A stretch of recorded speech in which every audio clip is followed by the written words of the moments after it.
Hello my dear students, chapter number 1, chemical reactions and equations. Now, chemical reaction क्या होता है? Chemical reaction means when two or more substances combine and new substances are formed. Or whenever a chemical change occurs, it is called a chemical reaction. Means जब दो substances आपस में combine करते हैं या फिर आपस में react करते हैं तो दो नए सब्सटेंसेस बनते हैं. एग्जाम्पल के तौर पे हमने लिखा है इसमें A plus B gives C plus D. तो A बिल्कुल अलग है, B बिल्कुल अलग है. जब ये दोनों आपस में रिएक्ट करेंगे तो हमें C और D जो बिल्कुल नए सब्सटेंस हैं वो बनते हैं. इसको हम कहते हैं केमिकल रिएक्शन. या हमने कहा कि केमिकल चेंज होता है. अब केमिकल चेंज का मतलब कुछ हम एग्जाम्पल नेचर में से भी ले सकते हैं केमिकल चेंजेस को समझने के लिए. जैसे फॉर्मेशन ऑफ कर्ड मीन्स जब हम दही जमाते हैं तो हम दूध में दही को डालते हैं और फिर हम देखते हैं कि जो दूध है वो पूरा का पूरा दही में कन्वर्ट हो गया, तो उसे हम एक केमिकल चेंज कहेंगे क्योंकि बिल्कुल एक नई चीज बन गई. दूसरा example cooking of food means जब हम खाना पकाते हैं तो जो कच्चा सामान होता है, जो कच्ची सब्जी होती है, दाल होती है, उसका टेक्सचर अलग होता है, उसका टेस्ट भी अलग होता है, लेकिन जब हम उसको पका देते हैं तो बिल्कुल नई चीज बन जाती है. Third, rusting. रस्टिंग मीन्स जंग लगना. तो लोहा है वो बिल्कुल अलग होता है, लेकिन जब वो हवा के साथ में जो उसमें ऑक्सीजन है उसके साथ में जब वो रिएक्ट करता है, वाटर के साथ में जब वो रिएक्ट करता है मीन्स पानी के साथ में जब वो रिएक्ट करता है, कंबाइन करता है, तो जंग लग जाता है जो हमें एक ब्राउन कलर की कवरिंग के फॉर्म में दिखाई देता है, तो उसको हम कहते हैं रस्टिंग. तो ये सब हमें नेचर में देखने को मिलता है और इसको हम कहते हैं केमिकल चेंज. अब डिफरेंस क्या है दोनों में, फिजिकल चेंज और केमिकल चेंज. इन दोनों में क्या डिफरेंस है? Physical change means no new substances form. Physical change में कोई नया सब्सटेंस नहीं बनता है. एग्जाम्पल है टेयरिंग अ पेपर. मीन्स अगर हमारे पास एक पेपर है, एक शीट है पेपर की, और अगर हम उसको फाड़ के उसके छोटे छोटे टुकड़े कर देते हैं तो उससे क्या होगा, जो पेपर है उसका कंपोजिशन जिस चीज से वो बना हुआ है वो तो सेम रहता है, उसमें कोई बदलाव नहीं आता है, लेकिन उसके खाली पीसेस छोटे हो जाते हैं, तो वो एक फिजिकल चेंज है. लेकिन केमिकल चेंज में क्या होता है, न्यू सब्सटेंस इज फॉर्म्ड. मतलब एग्जाम्पल जैसे burning a paper, there is change in composition. अगर हम उस पेपर को जला देते हैं तो जलाने से क्या होगा, जो उसका पहले का टेक्सचर है, जो उसके पहले की कंपोजिशन है वो खत्म हो जाती है और उसके बाद में खाली राख रह जाती है, तो नया सब्सटेंस बन गया. इसलिए पेपर को जलाना वो है केमिकल चेंज, लेकिन पेपर को काट के छोटे टुकड़े कर देना वो है फिजिकल चेंज. अब हम एक्टिविटी भी साथ में डिस्कस कर लेते हैं. एक्टिविटी 1.1. एक्टिविटी 1.1 में आप देखो, मैग्नीशियम रिबन को हम बर्न कर रहे हैं, हम उसको जला रहे हैं. तो मैग्नीशियम रिबन को जब हम जलाते हैं तो वो ऑक्सीजन के साथ में कंबाइन करता है, हवा में जो ऑक्सीजन होती है उसके साथ में कंबाइन करता है, और मैग्नीशियम ऑक्साइड पाउडर के फॉर्म में नीचे गिरता जाता है, जो इस वॉच ग्लास में हमने इकट्ठा कर लिया, तो सफेद रंग का पाउडर बन जाता है. So the reaction can be written as magnesium plus oxygen gives magnesium oxide. मतलब मैग्नीशियम ऑक्सीजन के साथ कंबाइन करता है जो एयर में होती है, और मैग्नीशियम ऑक्साइड फॉर्म करता है जो कि एक व्हाइट पाउडर होता है. Second activity that is 1.2. अब इसमें लेड नाइट्रेट और पोटेशियम आयोडाइड, ये अगर हम आपस में मिक्स कर दें तो क्या बनेगा, लेड आयोडाइड और पोटेशियम नाइट्रेट. ये दोनों चीजें फॉर्म होती हैं. तो हमने दो सब्सटेंसेस को आपस में रिएक्ट किया तो हमें दो नए सब्सटेंस मिले, तो it is a chemical reaction. अब तीसरा एग्जांपल हम देखते हैं एक्टिविटी 1.3 में. अब इसमें देखिए एक्टिविटी 1.3 में जिंक ग्रेन्यूल्स हमने कोनिकल फ्लास्क में ले लिए. जिंक के छोटे छोटे टुकड़े वो आप पहले कोनिकल फ्लास्क में ले लो, और इसमें हमने डाइल्यूट सल्फ्यूरिक एसिड डाल दिया. तो डाइल्यूट सल्फ्यूरिक एसिड डालने से क्या होगा, इसमें जिंक सल्फेट बन जाएगा और हाइड्रोजन गैस बनेगी और इस ग्लास ट्यूब से बाहर निकल जाएगी. तो इसमें हम इसको इस तरह से लिख सकते हैं, zinc plus sulphuric acid that gives zinc sulphate plus hydrogen. Means zinc और सल्फ्यूरिक एसिड को जब आप मिक्स करते हैं तो जिंक सल्फेट और हाइड्रोजन गैस बन जाती है। अब सल्फ्यूरिक एसिड की जगह पर हम दूसरा कोई एसिड भी ले सकते हैं, जैसे कि डाइल्यूट हाइड्रोक्लोरिक एसिड। तो जिंक के पीसेस में ही अगर हम हाइड्रोक्लोरिक एसिड मिला देंगे तो जिंक क्लोराइड और हाइड्रोजन गैस बनेगी। तो ये दो नई चीजें बन रही हैं, तो ये भी केमिकल रिएक्शन है। अब जब केमिकल रिएक्शंस होती हैं तो और क्या क्या चीजें हम ऑब्जर्व करते हैं। ऑब्जर्वेशंस ड्यूरिंग केमिकल रिएक्शंस, हम क्या ऑब्जर्व करते हैं? Change in state, change in colour, evolution of gas, change in temperature and formation of precipitate. इनको हम एग्जाम्पल से समझ सकते हैं। Change in state, change in state का मतलब अगर आप गैसेस को कंबाइन कर रहे हैं तो जब केमिकल रिएक्शन हो जाएगी तो दूसरा स्टेट बन सकता है, मींस लिक्विड भी बन सकता है। इस एग्जाम्पल में हाइड्रोजन एक गैस होती है, ऑक्सीजन भी एक गैस होती है। तो हाइड्रोजन गैस और ऑक्सीजन गैस को अगर हम कंबाइन करते हैं तो उससे वाटर बनता है, उससे पानी बनता है, और वो क्या है? वो एक लिक्विड है। तो that is change in state. Change in colour का example, white silver chloride turns grey in sunlight. Silver chloride white colour का पाउडर होता है, जब आप उसे धूप में रख देंगे तो वो ग्रे कलर का हो जाएगा, उसमें से क्लोरीन निकल जाएगी और ग्रे कलर का सिल्वर रह जाएगा। Third, evolution of gas. Carbon on burning forms carbon dioxide. तो कार्बन को जब हम जलाते हैं तो वो ऑक्सीजन के साथ में कंबाइन करती है और गैसियस स्टेट में कन्वर्ट हो जाती है, तो गैस बन गई। सॉलिड था कार्बन लेकिन उससे गैस बन गई। अब calcium oxide reacts with water to produce calcium hydroxide and heat. इसमें हम क्या देख रहे हैं? Change in temperature. Calcium oxide में जब आप पानी डालेंगे तो कैल्शियम हाइड्रोक्साइड बनेगा और बहुत सारी हीट भी इवॉल्व होगी, गर्म हो जाएगा। जो कंटेनर, वो जो बीकर है जिसमें आप कैल्शियम ऑक्साइड और वाटर को मिक्स करेंगे तो वो बीकर जो है वो गर्म हो जाएगा। लास्ट है फॉर्मेशन ऑफ प्रेसिपिटेट। प्रेसिपिटेट का मतलब होता है इनसॉल्युबल सॉल्ट, मींस पाउडर जैसे सब्सटेंस जो है वो टेस्ट ट्यूब में इकट्ठा हो जाता है, उसको हम प्रेसिपिटेट कहते हैं। तो इसका एग्जाम्पल है sodium sulphate reacts with barium chloride to form barium sulphate and sodium chloride. ये जो बेरियम सल्फेट बनेगा वो व्हाइट कलर का पाउडर बनेगा जो कि टेस्ट ट्यूब में इकट्ठा हो जाएगा। तो यहाँ पर हमने दो लिक्विड्स को मिक्स किया था। सोडियम सल्फेट भी लिक्विड है, बेरियम क्लोराइड भी लिक्विड है, लेकिन जब आपने दो लिक्विड को मिक्स किया आपस में तो उसमें आपको बेरियम सल्फेट सॉलिड सॉल्ट के फॉर्म में मिल रहा है। तो इसमें हमने देखा that there is formation of precipitate. Now what is the chemical equation? Chemical equation जैसे हमने पहले पढ़ा कि जब हम चीजों को आपस में मिक्स कर देते हैं तो उसको हम केमिकल रिएक्शन कहते हैं। लेकिन अगर आप पूरा सेंटेंस के फॉर्म में लिखेंगे that magnesium combines with oxygen to give you magnesium oxide, तो वो बहुत लंबा हो जाता है। अब अगर हम इसे छोटा करना चाहते हैं तो हम इसको वर्ड इक्वेशन के फॉर्म में लिख सकते हैं, that is magnesium plus oxygen gives magnesium oxide. तो हम लेफ्ट हैंड साइड पर जो लिखते हैं उनको कहते हैं रिएक्टेंट्स, एरो से राइट हैंड साइड पर जो हम लिखते हैं उनको हम कहते हैं प्रोडक्ट्स। सो मैग्नीशियम प्लस ऑक्सीजन ये दोनों क्या है? ये रिएक्टेंट्स हैं। और ये क्या बना रहे हैं? मैग्नीशियम ऑक्साइड, तो ये है प्रोडक्ट। तो अभी भी हमने इनको वर्ड फॉर्म में लिखा है, इसलिए हम इसको वर्ड इक्वेशन बोलते हैं। अब इसको और छोटा कैसे कर सकते हैं? अगर हम इन सब्सटेंसेस के सिंबल्स को यूज करें। तो अगर हम सिंबल्स को यूज करेंगे तो ये और छोटा हो जाता है और इजी भी हो जाता है। इसको हम कहते हैं chemical equation, that is symbolic representation. तो मैग्नीशियम का सिंबल Mg, ऑक्सीजन मॉलिक्यूल का सिंबल O2 और मैग्नीशियम ऑक्साइड का फॉर्मूला होता है MgO। So this is called a chemical equation, इसको केमिकल इक्वेशन कहते हैं। अब ये जो केमिकल इक्वेशन है जो हमने खाली रिएक्शन के हिसाब से लिख ली उसको हम कहते हैं skeletal chemical equation. Skeletal chemical equation को फिर हमें चेक करना है whether it is balanced or it is unbalanced। तो skeletal chemical equation unbalanced chemical equation होती है कब? जब the number of atoms of each element are not same on left hand side and right hand side।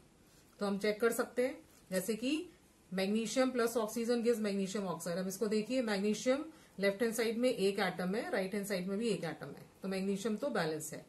Oxygen left hand side में 2 atom है, लेकिन right hand side में एक ही atom है, तो ये बैलेंस नहीं है। तो ये एक स्केलेटल केमिकल इक्वेशन और अनबैलेंस्ड केमिकल इक्वेशन है। अब हम इस एग्जाम्पल में देखते हैं, carbon monoxide plus hydrogen gives CH3OH, that is methanol. Methanol बनाता है। कार्बन एक है इस तरफ, राइट हैंड साइड में भी एक है, तो ये ऑलरेडी बैलेंस्ड है। यहाँ पर ऑक्सीजन एक है, लेकिन यहाँ पर भी ऑक्सीजन एक है, ये भी बैलेंस्ड है। यहाँ हाइड्रोजन 2 है और यहाँ पर 3 + 1 4, यहाँ पर हाइड्रोजन 4 है, तो यहाँ पर हाइड्रोजन 2, यहाँ पर हाइड्रोजन 4, तो ये अनबैलेंस्ड केमिकल इक्वेशन है।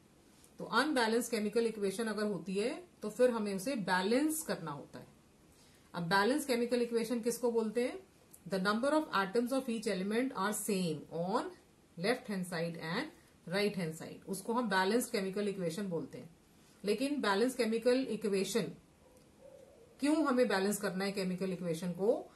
हर एक chemical reaction law of conservation of mass follow करती है। अब इस लॉ का क्या स्टेटमेंट है? मास can neither be created nor destroyed in a chemical reaction. Means जब भी कोई केमिकल रिएक्शन होती है तो ना तो मास उसमें कोई नया बनेगा और ना ही उसमें कोई मास डिस्ट्रॉय होगा, मीन्स खत्म होगा।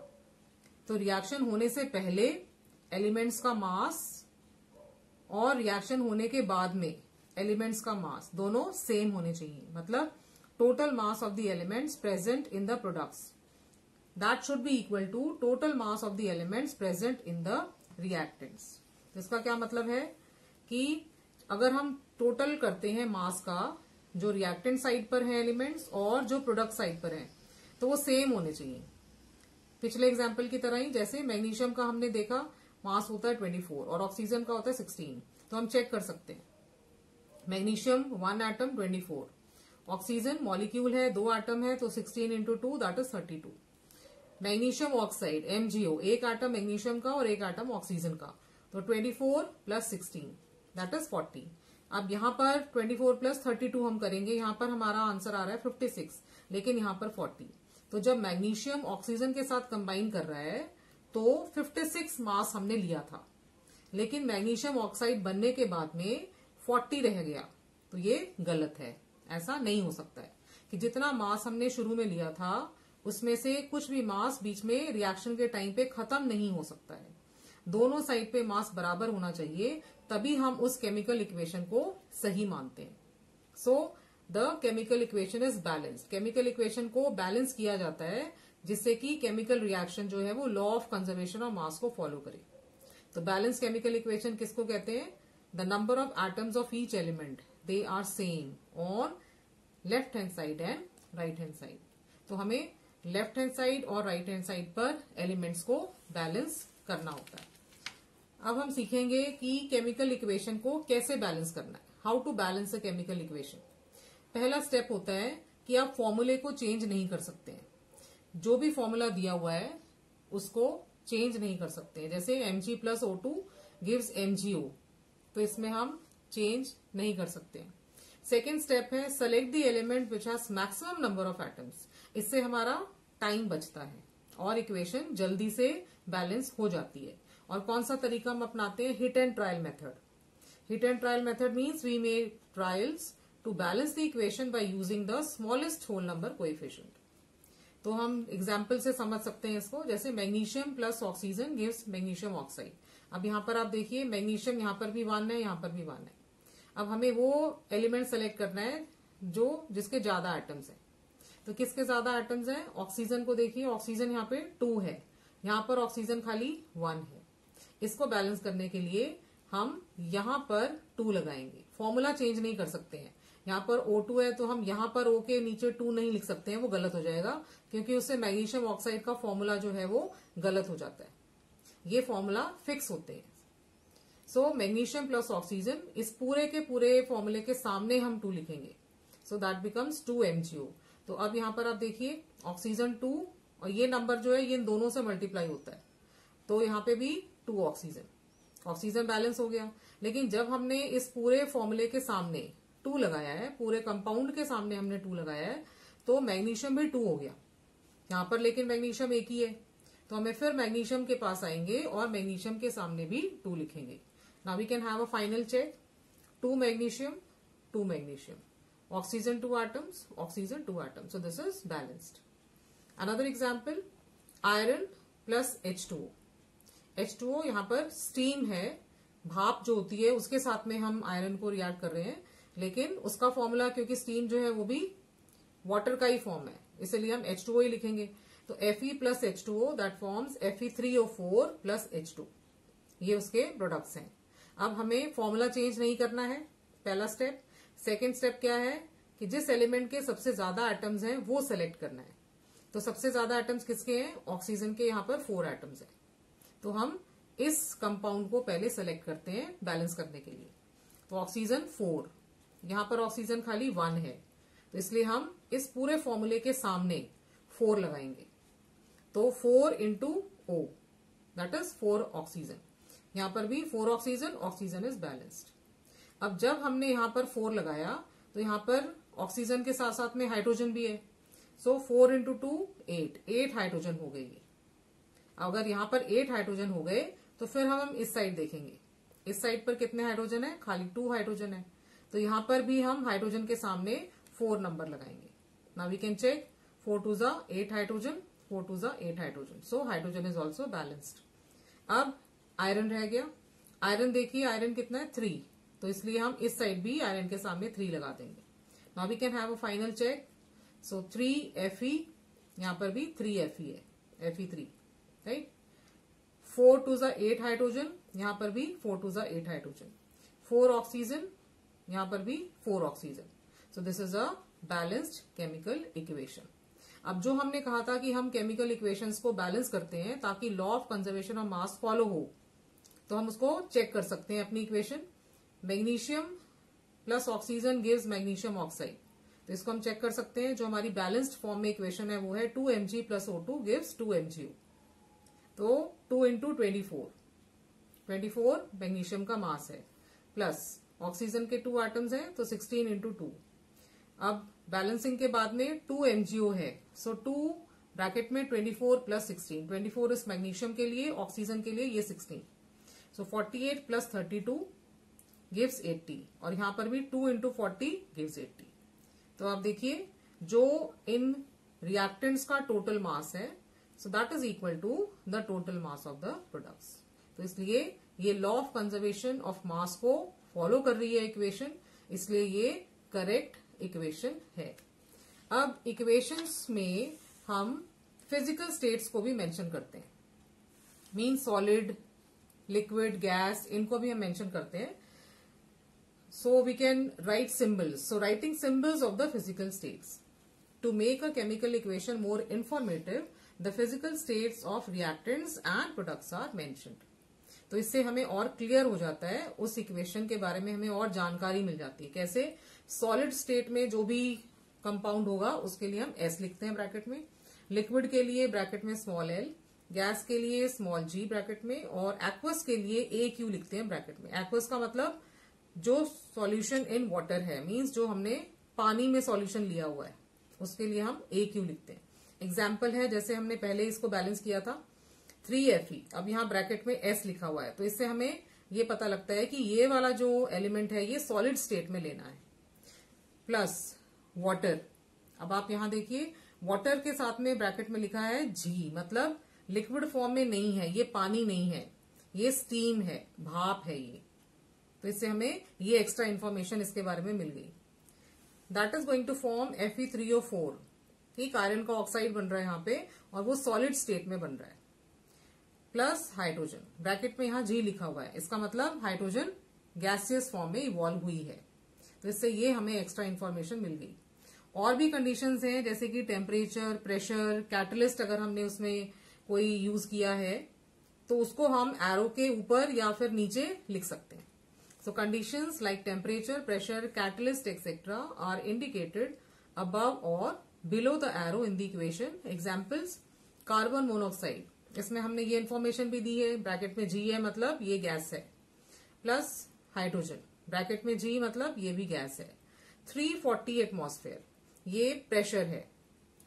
ये रिएक्टेंट और ये रिएक्टेंट आपस में 340 एटमॉस्फेयर के प्रेशर पर कंबाइन करते हैं, तब आपको ये प्रोडक्ट मिलता है, दैट इज CH3OH। मीथेनॉल वो लिक्विड स्टेट में मिलता है।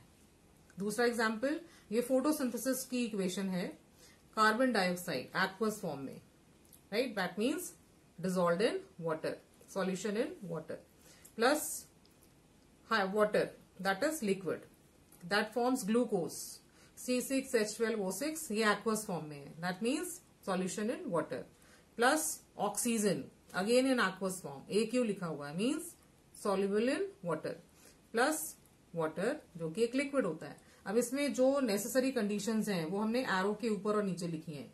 फोटोसिंथेसिस जो रिएक्शन है वो सनलाइट और क्लोरोफिल में ही होती है, सनलाइट जरूर होनी चाहिए, सनलाइट के प्रेजेंस में ही होती है, और लीफ में जो ग्रीन पिगमेंट होता है क्लोरोफिल उसमें होती है, उसकी प्रेजेंस में ही होती है। तो इसलिए ये नेसेसरी कंडीशंस हैं इक्वेशन की, जो हम एरो के ऊपर या फिर नीचे लिख सकते हैं। तो इस तरह से ये सब चीजें लिखने से हमें इक्वेशन के बारे में और ज्यादा जानकारी मिल जाती है। So children, you can follow my Instagram account also. The link is given in the description. Do like, share and subscribe. Happy learning!